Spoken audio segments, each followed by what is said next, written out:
Alam mo ba kung gaano kaingat ang military kapag naglo-load ng attack, helicopter sa aeroplano? Ito ang UH-1Y Venom, isang multi-role combat helicopter na ginagamit ng US Marines.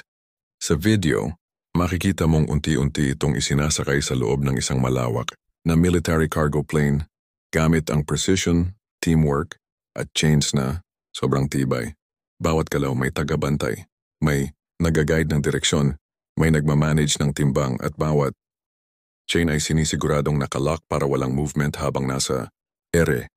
Ang rotors ay naka-fold para magkasya at buong proseso ay ginagawa ng sobrang maingat para maiwasan ang kahit anong damage.